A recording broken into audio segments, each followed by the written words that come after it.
Now it's time for your reigning NFC South Tampa Bay Buccaneers. Somebody who made cash for both Derek and I last season. Yep. Baker Mayfield woke up feeling dangerous, and we are talking about those 10-7 Tampa Bay Buccaneers as we head into this 2025 season. Still favored to win this division here.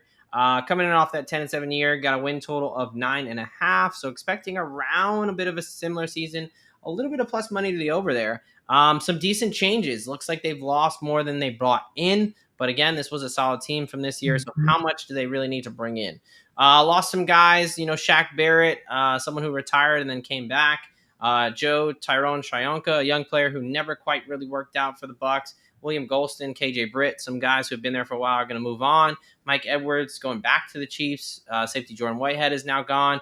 And their offensive coordinator for the second year in a row, Baker Mayfield, makes these guys look good. And then they get head coaching jobs with Liam Cohen and Dave Canales last year. The additions, some big ones. Maybe not a lot, but some big ones. I know my co-host is going to love this guy. Ohio State wide receiver Emeka Egbuka. Big offseason addition, Hasson Reddick. Maybe, hey, look, Jets, they actually paid him, so he's going to play for them the whole year. Anthony Walker comes in from Miami, bring over a couple cornerbacks, especially Benjamin Morrison, a guy who was a first-round talent out of Notre Dame but had a hip surgery and missed most of his junior year. I think he's someone who's got a lot of potential there. We'll see if he can be a steal at a draft. But, Derek, you are the expert here. Let's have you break down their free agency. What are you thinking? Did they get a little bit better? Did they lose too much? Where are you at with this team? Yeah, honestly, like you mentioned, they lost more than they added as far as volume of players, but they added some really key pieces when it comes to Reddick with that pass rush, as well as Anthony Walker kind of manning the middle of their defense. And then Emeka Egbuka is an absolute stud. Got added to an already pretty packed wide receiver room, but he should be able to slot into the slot very nicely alongside Chris Godwin and Mike Evans. Yeah. And then you still have Jalen McMillan, who they drafted last year. So I do think that the Bucs actually took a little bit of a step forward yet again. I do have a pretty high outlook going into the season for the Bucs. One guy that might be more of a loss is their offensive coordinator, Liam Cohen, moving on to the Jags. But, I mean, Baker has been able to, adapt to whoever's calling the plays for him. Right. So I don't know if that's necessarily going to change this upcoming season. Yeah, no, look, you said it, but they're the most proven team in the division by far. They've got the most continuity. They've got the best weapons on offense. They've had some similar questions to the Falcons.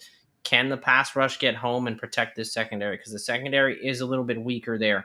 They've had guys like Jim Dean who consistently get injured. They've lost some guys in the secondary, and that secondary was their liability last year, as we saw in the playoffs. They just couldn't get those stops that they needed, especially that cornerback room. So that is why their health is such importance and not having that depth. Now we're going to talk about some guys here that we're going to focus on when we talk about health. And we're going to start with Chris Godwin. Had that ankle dislocation there in October, about the October 22nd there. Very gruesome injury from the hip drop tackle. 2 plays too late. Yeah, really, because that was, for you. But that was, if you remember, that was against the Ravens, and that game was very much out of reach. And they still had the starting offense on the field, and Roquan Smith, hip tackle, and then the rest is history. Godwin, unfortunately for you, was having a really good year. You took his under on the touchdowns, and he just scored his 5th touchdown in that game. Yes. But moving forward to next season, what's the outlook for Chris Godwin? We talk about an ankle dislocation. I mean, this means the injury, the break was so bad. The joint's supposed to be in one place, and it was moved out of that place. So not a good surgery to have. What is our outlook here for Chris Godwin? Yeah, I mean, overall, he should be good for the majority of the season. Now, I don't know, and you might know a little bit more, as far as ankle dislocations, how guys do coming off of those injuries. But from a timeline standpoint, fits in fairly nicely with an 8 to 10 month recovery span. He's got about 9-10 months. So he should be perfectly fine. But like I mentioned, I wouldn't be surprised if Godwin is not on the field as much anyways with Emeka Egbuka, with McMillan. You always have Mike Evans there. So it'll be interesting to see how many snaps he gets early on. Yeah. So I think ankle dislocations for me are kind of like back injuries where there's a bit of variability when you talk about displacing the joint and you just don't know what exactly was broken and what ligaments, what nerves and things that got affected there. Yep. There's just more at play when you have that dislocation. So for me, this is a little bit more of, hey, I've got some concern. I need to see it, right? Yeah. I need to see it. You're right. Based on time-wise of how much recovery time he should have, he should be okay, but we need to see it because there's a chance some of these injuries, when we talk about these dislocations, I mean, it's not as bad as Alex Smith, but like his leg was never the same. And there is a chance when you dislocate, like sometimes you can't put Humpty Dumpty exactly back together the way it was. So we're kind of got to wait and see on Chris Godwin. He's going to be a huge question mark. But like you talked about, and like we'll talk about in a second, they did kind of get some insurance and draft insurance. And I was just going to say, and that might be part of the reason why they drafted insurance, because being in the building, they know how Chris Godwin's doing. So from a fantasy perspective, he's not a guy that I'm touching in the draft, at least. You know, if he ends up on waivers and ends up coming back and looking pretty good, may pick him up, but he's not a guy that I'm looking to draft. Yeah, it is unfortunate because he did start off last year on fire. I mean, he looked great. No doubt. So another massive injury that just kind of broke recently, Tristan Wirfs. He was dealing with a nagging knee injury all of last season. And for whatever reason, two weeks ago, basically, or a week ago, the Buccaneers decided to have him have knee surgery, arthroscopic scope. They found some damage in there. They didn't disclose exactly what because they don't have to right now. But reports are saying he's likely going to miss the start of the season, and he's likely going to end up on the PUP, the physically unable to perform, which means he would miss at least 4 games. Not exactly what you want to hear from your star left tackle, who's going to be protects Baker's blind sides. So it's very late for this surgery. It's very unfortunate, but it sounds like this was a nagging injury that they needed to get addressed so he can be good for, whether it's halfway through the season or whatever it may be. We still don't have a ton of information here. We just know that the Bucs are going to have to come up with a game plan for left tackle for potentially at least 4 weeks there. Right. Yeah. I mean, Wirfs is one of, if not the best left tackle in the league at this point. And again, it's just kind of a strange thing where why did we wait until the 1st of July to have this surgery? But it really kind of just depends on what they actually went in and cleaned up. Was it bone related? Was it the meniscus where they just went in and chopped it off? It's hard to say because, like you said, we don't get all of that information right now. Yeah, especially in the offseason where they don't have to give it out. We'll see once we get him back on the field, and we'll be able to tell a little bit more based on recovery patterns and things like that. But we kind of always ask that question, especially so late in the season. Why? Sometimes players, you don't always like human beings, us, you don't want to get cut open if you don't have to, right? So sometimes guys, they want to try to work through things. You just wish they would have recognized this a month ago and not have jeopardized the start of the season. But unfortunately, that's where we're at with Tristan Wirfs.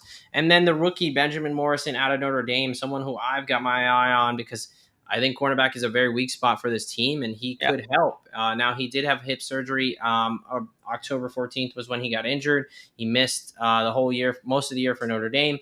But he's got, almost 11, 12 months of recovery. So he should be good to go. We'll see him getting caught up to game speed. But this is a guy who was a first-round talent, and that injury kind of bumped him down to the second round. What are you thinking about Benjamin Morrison, and what's the chances he makes an impact this season? Yeah, I think if he gets on the field, he should make an impact because, like you mentioned, that cornerback room is probably one of the weaker units on this Bucs team. Absolute stud when he is on the field, but because of injury, that's why he dropped. So, assuming that rehab recovery goes as planned, he should be able to make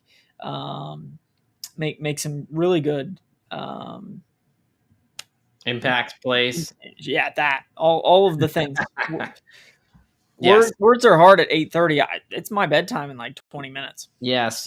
We all do realize that we're doing such a disservice to Derek because it is so late, 8:30 Eastern time there. All right, we will wrap this up here. But no, we're going to talk about fantasy football takeaways first. We like this offense. What are some guys you're targeting in the fantasy realm? Yeah, give me Mike Evans, Bucky Irving, Emeka Egbuka. Give me Yep. McMillan for a flyer. Baker. Yeah, Baker. Yeah, I mean, I absolutely love their offense. Yeah. It'll be interesting to see with Wirfs out the first handful of games how their offensive line looks, because it historically over the last couple of years has been a really solid unit, Right. which But gives me a little, like, the tiniest bit of pause on Bucky Irving. yep. I still think he had a hell of a year, Right. and you can always count on Mike Evans to have 1,000 yards and 8, 9, 10 Right. touchdowns. So Yeah. No, yeah, I think you have the perfect read on that. I was super high on Bucky Irving. I'm still pretty high on him, but the Wirfs injury does give me a little more pause than some of these pass catchers. Mike yep. Evans is chronically undervalued despite putting up 1,000 yards and over double-digit touchdowns every year. I think Emeka Egbuka is a guy that can benefit from Chris Godwin, whether it's being out or just being banged up still. I think he's a guy that can come in and make an immediate impact there. No doubt. So he's probably my favorite target at value there is Egbuka. All right. Wrapping it up with the betting sphere here, 10-7 team, 9.5 is the win total. They are -140 to -170 to make the playoffs. They are +116 to +140 to miss the playoffs. They're anywhere from -105 to +110 to win the division, 13 to 15 to 1 to win the conference, and anywhere from 28 to 30 to 1 to win it all. Any plays here, win total futures for this Buccaneers team? Yep, give me the Bucs to win the division once again at -105. Love it.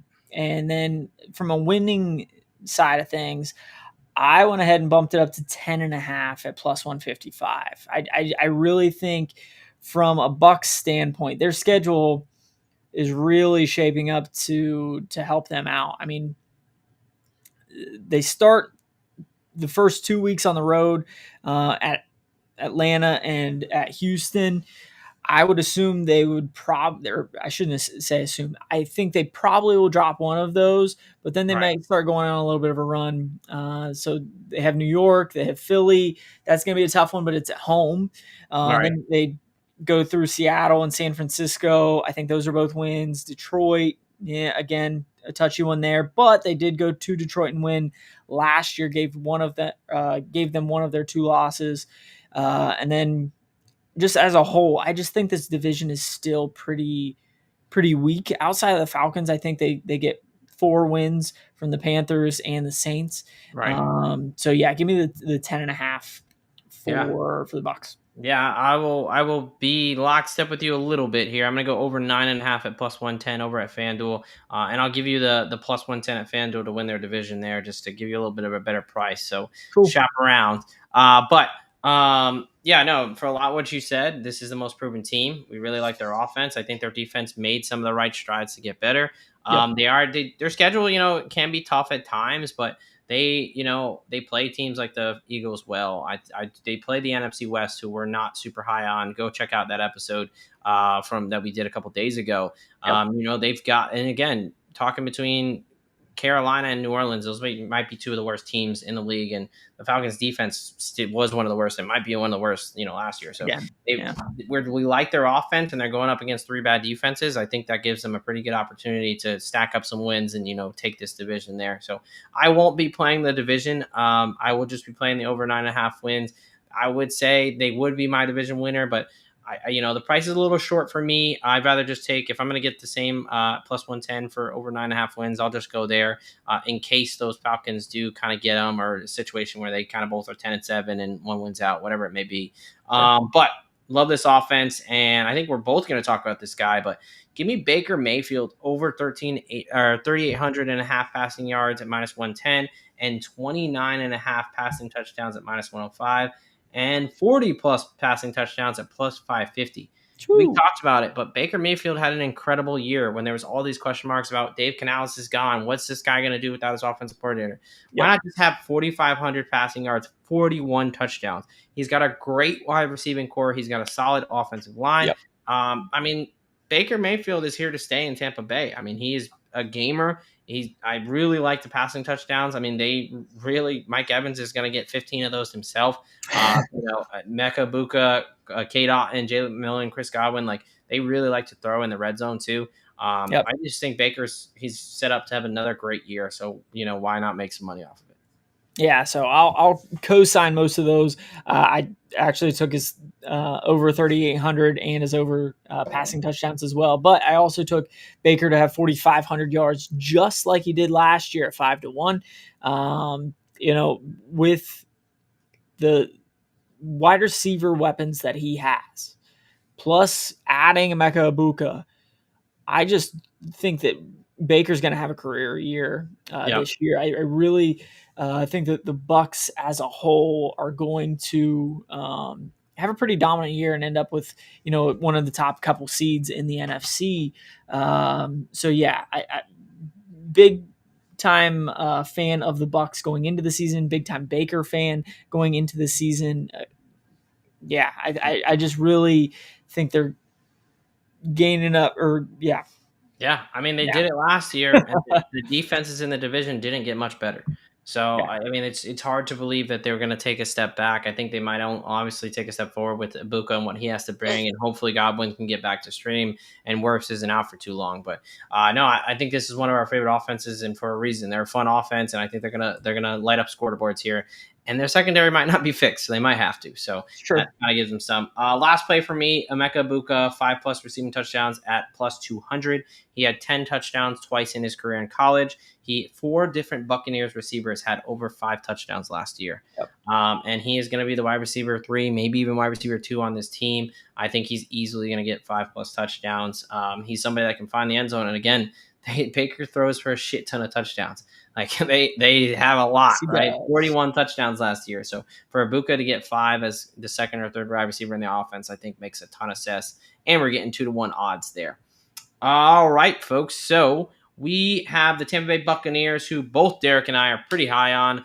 Derek has them to win division and over 10.5 wins. I have them over 9.5 wins.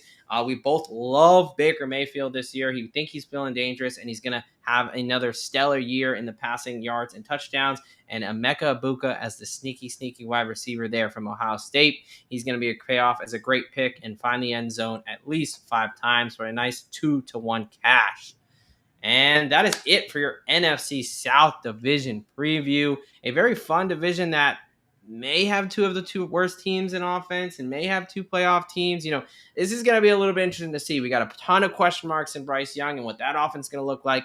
Tyler Shough, Spencer Rattler, what the hell is that going to look like in New Orleans? And then we got some offenses that we think are going to be pretty damn good in Atlanta and Tampa Bay there. So, a fun division. Any final thoughts as we wrap up this NFC South division preview?